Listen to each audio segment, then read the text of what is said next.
के रूप में जब से हनुमान जी की पूंछ के द्वारा रावण की लंका जल गई तो उसने हनुमान जी की पूंछ को अपनी मूंछ से जोड़ लिया कि इस बंदर की पूंछ ने तो हमारी मूंछ नीची कर दी।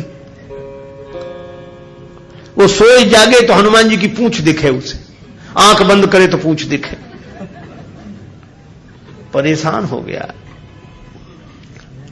और रावण को हनुमान जी की पूंछ सहन नहीं हो रही थी। पूंछ माने प्रतिष्ठा।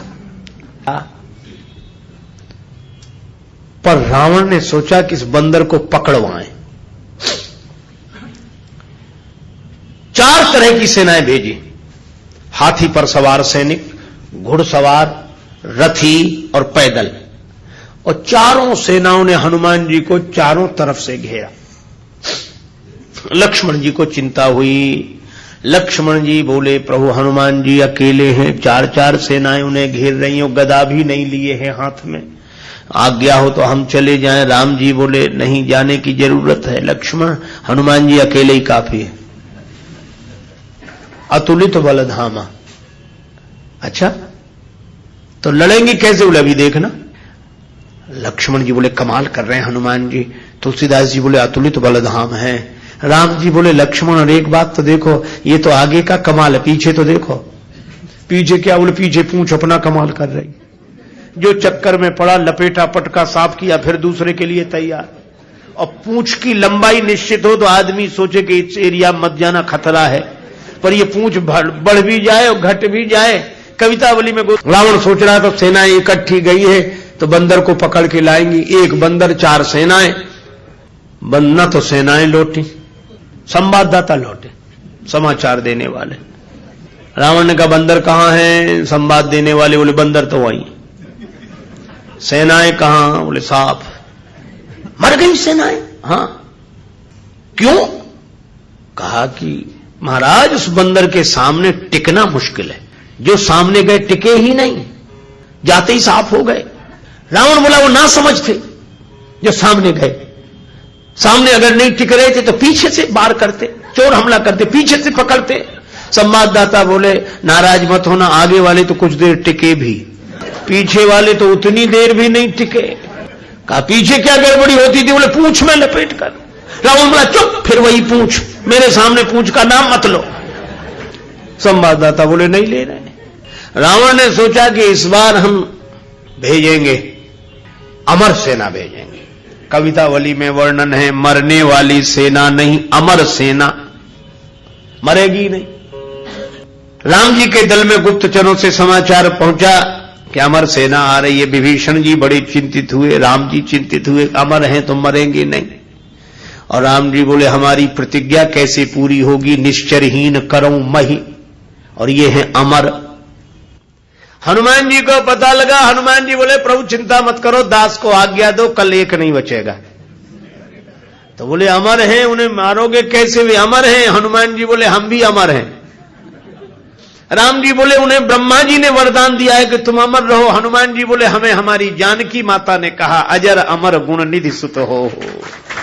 जानकी माता का आशीर्वाद है, हम भी अमर है। लक्ष्मण जी बोले, प्रभु इन्हीं को भेजो, ये अमर अमर की लड़ाई ठीक रहेगी। दूसरे दिन आई अमर सेना। हनुमान जी लड़े ही नहीं उनसे। सामने गए। किसी ने हनुमान जी से कहा, लड़ते क्यों नहीं? ये अमर सैनिक सामने खड़े। हनुमान जी बोले, पहले से पता है कि इन्हें मरना नहीं है, तो जिन्हें मरना ही नहीं है उनसे लड़ने से क्या फायदा? तो कुछ तो करो। बोले, हाँ कुछ करते। और हनुमान जी ने क्या किया? कवितावली में वर्णन है। हनुमान जी के दाव में पड़े। हनुमान जी ने बड़ी लंबी पूंछ बढ़ाई पूंछ और सबको इकट्ठे ही लपेटा, लूम लपेट, और पूंछ में लपेट कर आकाश निहारी के। अमर थे, बड़े घबरा गए। मरने वाले से जो नहीं मरते उन्हें ज्यादा चिंता होती। मरने वाला तो ये सोचकर निश्चिंत हो जाता कि ज्यादा से ज्यादा मरेंगे और क्या होगा। पर ये अमर थे, ये सोच रहे थे मरेंगे नहीं, पता नहीं कहां जा रहे हैं और कितने ऊपर से गिरेंगे, मरेंगे नहीं, इसलिए ज्यादा चिंता है। और हनुमान जी अतुलित बलधाम में ऐसी शक्ति से फेंका, चिंता से उनके शरीर सूख गए।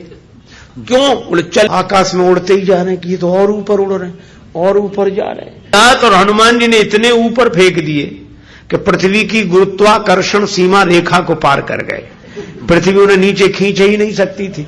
धरती पर लौट कर आए नहीं। हनुमान जी बोले अब तुम खूब अमर बने रहो, आकाश में ही तो मर रहे, धरती पर तो एक भी नहीं हो। राम जी की प्रतिज्ञा पूरी हो गई, निश्चरहीन करो मही।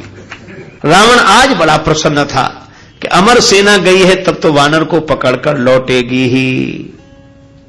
फिर संवाददाता आए, रावण ने पूछा बंदर कहां है?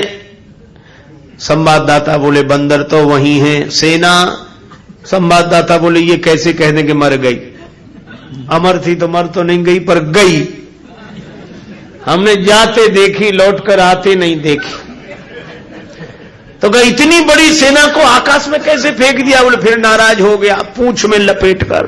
रावण बोला तुम लोग दूर चले जाओ, मैं सुनना नहीं चाहता पूंछ के बारे में कुछ। ठीक है ना सुन। रावण अकेले में सोचने लगा कि मैं भी तो जरा देखूं, यह काम अपने हाथ में लेता हूं, किसी को सौंपने से बात नहीं बनेगी। हनुमान जी रण प्रांगण में बैठे थे, रावण चुपके से गया पीछे से दबे पांव और उनकी पूंछ पकड़ी, 20 भुजाओं की ताकत लगाई कि पूंछ उखाड़ ही डालो। हनुमान जी लड़े नहीं। किसी ने कहा लड़ते क्यों नहीं? बोले सामने आता तो लड़ते, जो पीछे उससे क्या लड़े।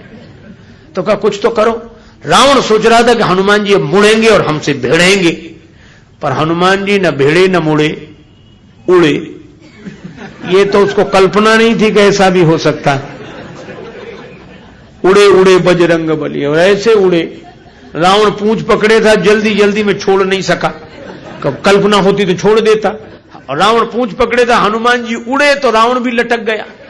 पहले पूंछ छोड़ नहीं रहा था, अब छोड़ सकता नहीं था, अब तो पूंछ ही आधार था।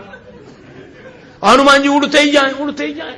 अब रावण ही कह रहा था कि हे शंकर भगवान, ये पूंछ कहीं टूट न जावे या हमारे हाथ से छूट न जावे। नहीं, हम तो कहीं के नहीं रहे, न धरती के न आसमान के। तुलसीदास जी बोले रावण जिनके चरण पकड़ने चाहिए, उन संतों की प्रतिष्ठा की पूंछ उखाड़ने की कोशिश करोगे तो कहीं के नहीं रहोगे, न धरती के न आसमान के। और हनुमान जी का कुछ नहीं बिगड़ा, आज तक कुछ नहीं बिगड़ा। इसीलिए हनुमान जी महाराज के बारे में तुलसीदास जी कहते हैं कि अभिमान शून्य है, उनका